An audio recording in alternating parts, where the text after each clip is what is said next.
Back at the Nassau Coliseum in Uniondale, New York, we are down to the 4 winners from the first round of monster truck side-by-side eliminations, and they will present a true championship battle. It will be an all-North Carolina matchup, an all-Chevrolet matchup, but 2 distinctly different machines. In the first pairing, the Carolina Crusher in the near lane of surprise low qualifier Gary Porter takes on the most popular machine of the 91 season, Dennis Anderson's Gravedigger. Anderson gets the whole shot, but an unbelievably close come-from-behind dash earns the victory for the Carolina Crusher. Dennis Anderson goes down in a rare defeat in the semifinals, but Gary Porter is starting to prove that his yellow and red Chevrolet is for real. #1 qualifier. Now with the horsepower to drive around a Dennis Anderson hole shot, he's in the final round. And the winner that he will face for the championship dash will come out of this matchup. John Pyatt in the incredible Bigfoot Ford takes on the reigning world champion, Barefoot, and Fred Schaefer in the near lane. Ford and Chevrolet.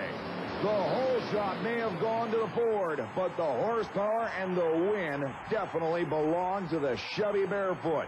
A surprise defeat of one of the most popular machines in the history of this 10-year championship battle in the Nassau Coliseum gives us an all-Chevy matchup with a newcomer of the USHRA Association Camel Trail against the winningest truck of the 1990 season. The question is, can Gary Porter's already strong ability hold up against the awesome power of Barefoot? Plus, the super modified mud racers will return with their showdown.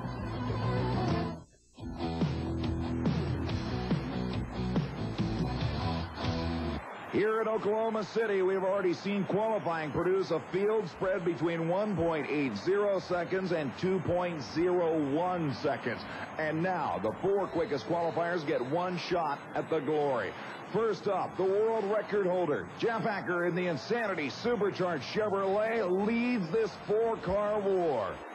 A lot of tire spin off the starting line, and a slippery shutdown area will definitely slow the Insanity machine down. A 2.168 second elapsed time is all the world titleist could muster after a track record 180 in the first qualifier. Acker is not thrilled with the performance of the car in slippery conditions. Next up, Tony Ferrotti, who qualified at 2.014 seconds in the number 3 spot. His supercharged Chevy-powered machine ready. A lot of tire spin there. On the brakes, he puts it sideways in order to stop. And Ferrotti runs 2.09 seconds. And that will take over the #1 spot from Jeff Acker. But coming up next, the number 2 qualifier, and a man who's held the world elapsed time record 5 times. Jim Weber, the American-made supercharged Chevy, last year's number 2 machine. On the brakes, can he stop it? Yes, he can. Weber, 1.903 seconds, only slows down 0.07 of a second from his qualifying run, and definitely read the track to perfection on that pass. The final run will be from Byron Tinkey's Iowa-based Bad Habit. He's got to go quicker than 190 to get the #1 spot and the victory. Tinkey will stop it in time, but the numbers, 1.946 seconds, falls 43 thousandths of a second short, and the American-made machine of Jim Weber used this run to win this showdown in Oklahoma City.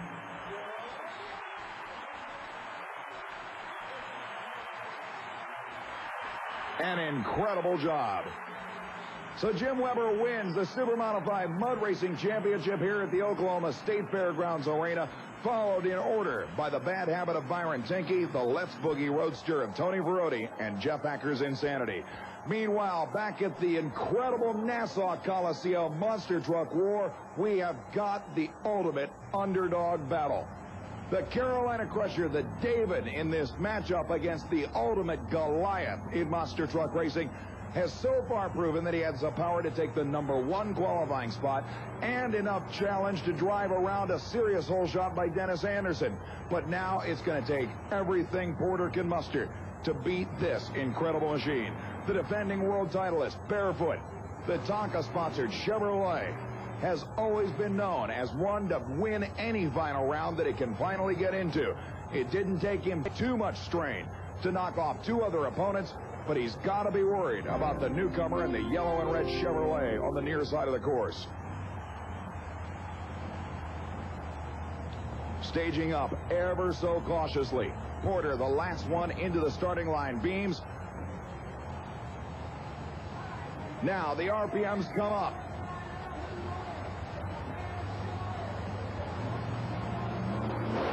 They leave the line together.